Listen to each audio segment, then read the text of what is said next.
Welcome back to Let's Chat with Jen and Angie. I'm Angie. And I'm Jen. And together we are Heart and Home Legacy Group with Edina Realty. Yeah. Welcome back. Woo. We're so excited to be chatting. Beautiful with day you. in the neighborhood. Are you Today, ready? We are going to talk about how housing affordability is finally being talked about on a national level. We're so excited because housing affordability, as we all know, has been something that's a struggle for a lot of people, including first-time home buyers. Yes, yes. So let's talk about those words that are popping up in the headlines in regards to housing, and that is the White House talking about housing bonds and the idea of limiting corporate investors from being able to purchase single-family homes. So what does all that look like, and what does that mean for us? The episode, it's not about politics. It's about how proposed housing ideas could impact real people like you, me, and especially buyers and sellers and homeowners that we deal with on every day, all day. So let's get into it. It's important and it's interesting. It is. And even if all of these different things don't end up progressing throughout everything, the fact that that our national government is talking about it is really important because we need that. We need things to be better. We have been talking about this for the last few years, and so let's do it. Let's start with the big picture. There's been talk about Trump aligning housing ideas that include selling or issuing housing-related bonds. We're going to talk about that next. And then we're going to talk about restricting those large corporate investors from purchasing those single-family homes. And whether or not any of these actually become policy, they're worth discussing because corporate investors have been absolutely changing the environment and the landscape of buying and selling at least over the last decade. Yes. Yeah. And it really has made an impact on buyers and sellers.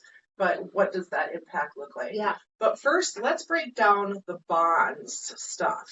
What does selling bonds really mean? When we hear selling of bonds, what we're really talking about is the idea of using government-backed bonds or financing tools to help raise capital that helps to potentially increase our housing supply. It can increase our infrastructure, and it can have some different affordability initiatives.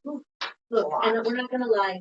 Here's your notes. So we're looking at our notes. We're looking at each other. We're looking at you. It's a lot, but we want to make sure that we understand what we're talking about. Yes. And think of a bond as a way for the government to borrow money from investors and then use it to support housing construction, encourage development, potentially stabilize parts of the housing market.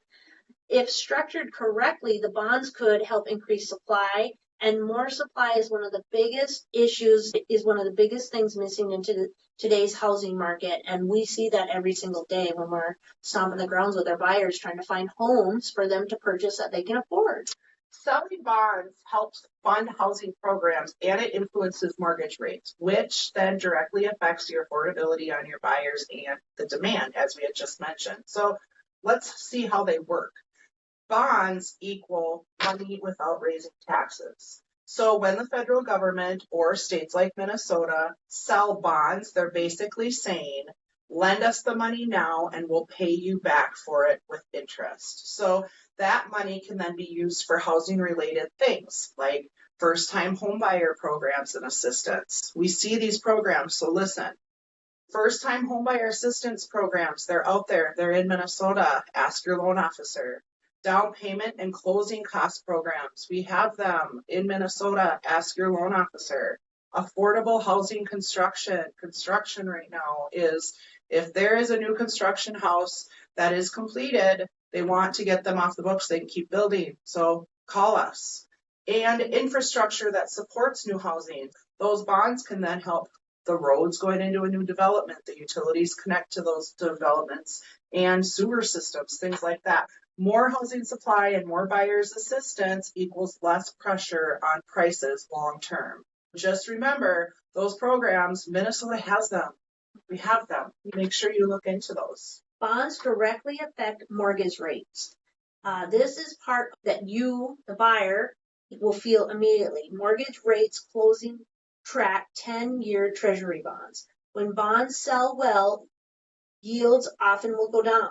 When yields go down, mortgage rates usually follow. That would be an immediate reaction right away is those mortgage rates are going down, which they really are. And we're going to tell you what the current rates are, but really quick, let's translate that. Let's say that the interest rates are 7.5 and you're comfortable with a payment that would have you at a $350,000 house.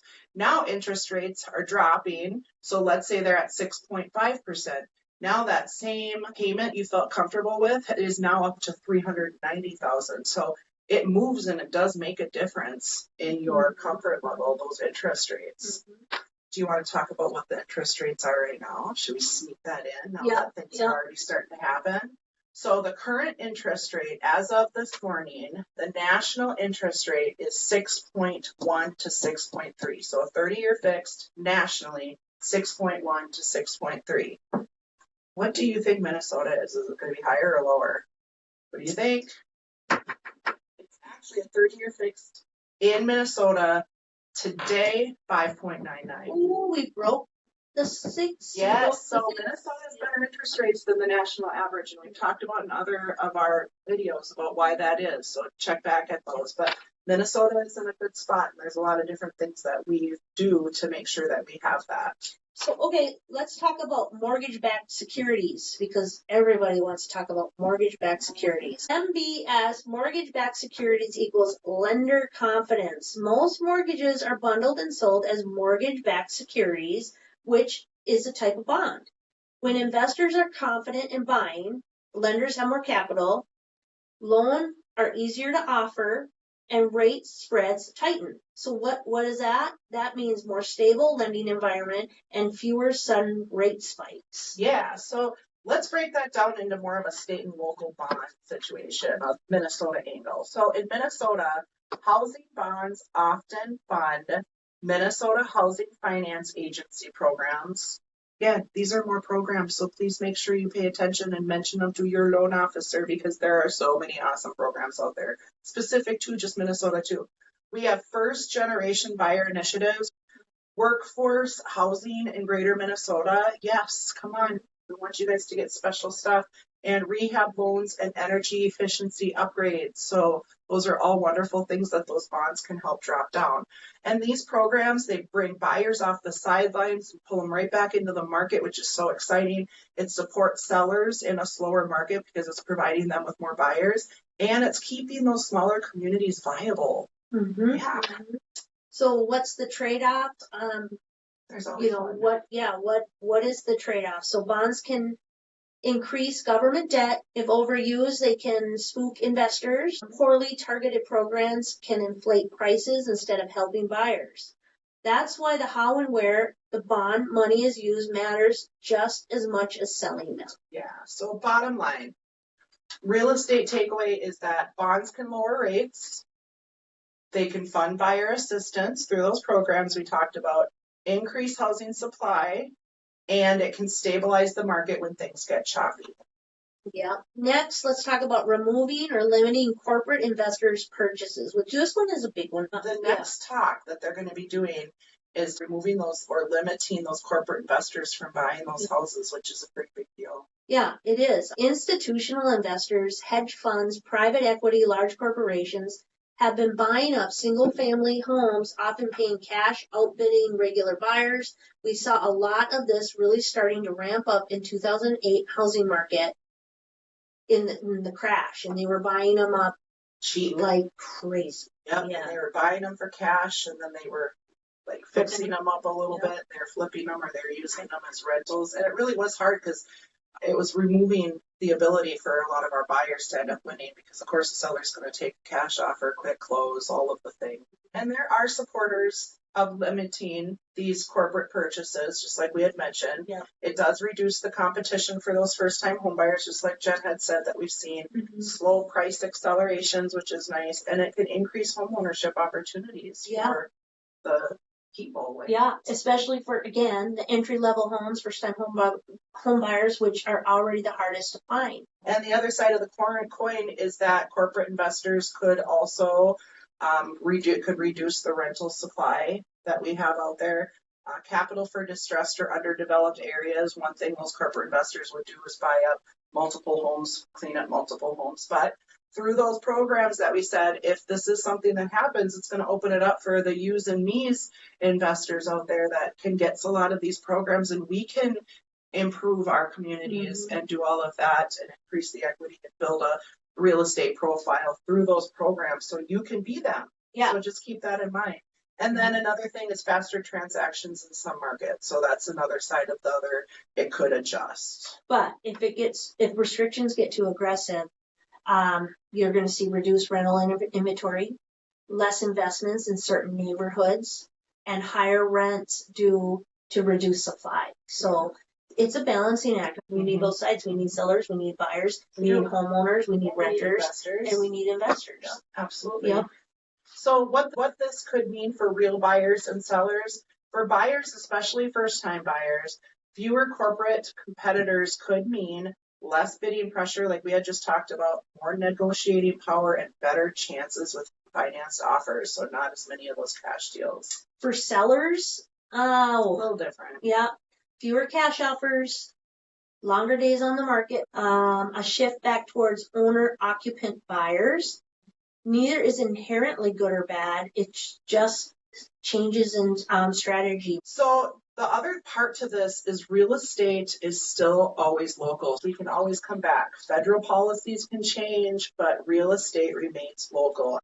What is important to us is local government. So zoning, taxes, inventory, interest rate, local demands still matter more day to day than any single national proposal. So what Angie and I really research is our local and state government programs. So what are we watching for next? We need to keep an eye on how the federal government interprets and enforces those investor restrictions. Are they going to push forward with that? Any congressional actions that might codify or push back any administrative moves, because we want people in houses. We want that. And mortgage market reactions to bond purchases or rate shifts. So really being mindful, if they could do those bonds, reducing down that rate even more. Minnesota. So we'll be watching how we will intersect with state housing funding, local development incentives, and program eligibility for low to moderate income buyers. Yeah, so the takeaway, ideas that housing bonds and limiting corporate investors shows that the housing affordability is finally being looked at on a federal level. We need all of us to come together to help figure out how to get everybody into a home. And a home is like, that's your legacy. Yeah.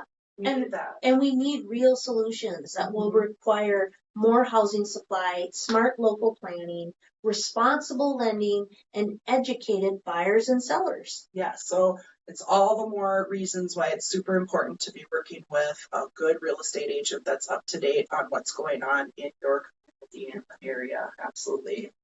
All right, well, we hope that you enjoyed this episode, and as always, stay grounded, stay grateful, and keep building that legacy. Bye.